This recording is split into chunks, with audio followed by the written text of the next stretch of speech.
ഇന്നൊരു പുതിയ സുന്ദരി കുട്ടിയെ കാണിച്ചു തരാം കേട്ടോ. ഇതാണേ അത് നമ്മുടെ നാഗാലാൻഡ് ബാൽസാണ് കേട്ടോ. ഡബിൾ പെറ്റൽസ് ഇനത്തിൽ വരുന്ന നാഗാലാൻഡ് ബാൽസമാണിത്. ഈ ബാൽസത്തിൽ തന്നെ നാഗാലാൻഡ് വെറൈറ്റി എന്ന് പറഞ്ഞാൽ നമ്മുടെ റോസാപ്പൂ പോലെ മേപ്പോട്ട് എഴുന്നേറ്റ് നിൽക്കുന്ന രീതിക്കുള്ള ഫ്ലവേഴ്സ് വരുന്നതാണ് നാഗാലാൻഡ് ടൈപ്പിലെ ബാൽസം കേട്ടോ. ഒത്തിരിയും പേർക്ക് ഇതറിയില്ല, നാഗാലാൻഡ് ബാൽസത്തിനെ പറ്റിയൊക്കെ എന്താണ് ഇതിൻ്റെ പ്രത്യേകത എന്നൊക്കെ ഒത്തിരിയും പേർക്ക് അറിയില്ല. അപ്പോൾ അതുകൊണ്ടാണ് ഞാനിതിൽ പറയുന്നത്. നമ്മുടെ ചൈനീസ് ബാൽസം പോലെ തന്നെ തായ്ലൻഡ് ബാൽസം പോലെ തന്നെ നമ്മുടെ ബാൽസം ഇനത്തിൽ വരുന്ന ഒന്നാണ് നാഗാലാൻഡ് ബാൽസം കേട്ടോ. ഭയങ്കര ബ്യൂട്ടിഫുൾ ആയിട്ടുള്ള ഫ്ലവേഴ്സാണ് ഇതിലുണ്ടാവുന്നത്. ഒരുപാട് കളർ ഷെയ്ഡ് ഉണ്ട് കേട്ടോ. റെഡിനകത്ത് വൈറ്റ് വരുന്നത്, ഓറഞ്ചിൽ white, peach, pink, baby pink, അങ്ങനെ ഒത്തിരിയും കളേഴ്സ് നമ്മുടെ ഈ ഒരു ബാൽസം ഡബിൾ പെറ്റൽ ബാൽസത്തിനകത്ത് വരുന്നുണ്ട് കേട്ടോ.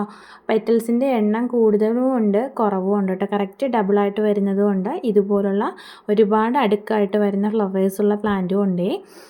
ഈ ഒരു കുഴി കാണുന്നതേ ഞാനിത് സ്റ്റെമ്മ് തോന്നിക്കാനായിട്ടൊരു കമ്പ് കുത്തി വെച്ചതാണ് കേട്ടോ.